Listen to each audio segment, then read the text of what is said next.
Once upon a time there were 4 little rabbits, and their names were Flopsy, Mopsy, Cottontail, and Peter. They lived with their mother in a sandbank, underneath the root of a very big fir tree. "Now, my dears," said old Mrs. Rabbit one morning, "you may go into the fields or down the lane, but don't go into Mr. McGregor's garden. Your father had an accident there. He was put in a pie by Mrs. McGregor. Now run along, and don't get into mischief. I am going out." Then old Mrs. Rabbit took a basket and her umbrella, and went through the wood to the baker's. She bought a loaf of brown bread and 5 currant buns.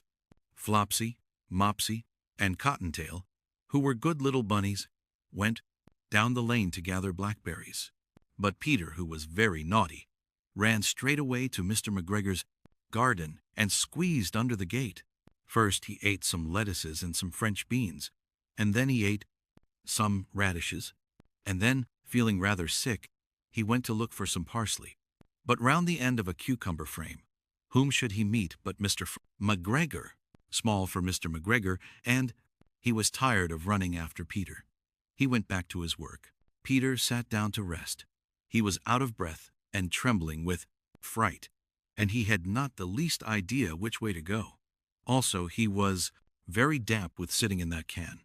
After a time he began to wander about, going lippity, lippity, not very fast, and looking all round. He found a door in a wall, but it was locked, and there was no room for a fat little rabbit to squeeze underneath.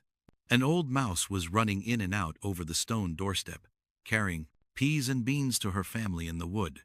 Peter asked her the way to the gate, but she had such a large pea in her mouth that she could not answer. She only shook her head at him. Peter began to cry. Then he tried to find his way straight across the garden, but he became more and more puzzled. Presently he came to a pond where Mr. McGregor filled his water cans. A white cat was staring at some goldfish. She sat very, very still, but now and then the tip of her tail twitched, as if it were alive. Peter thought it best to go away.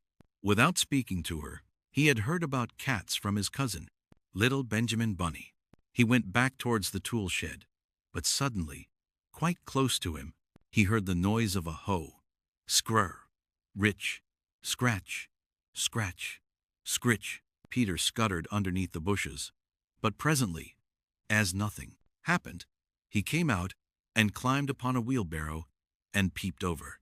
The first thing he saw was Mr. McGregor hoeing onions. His back was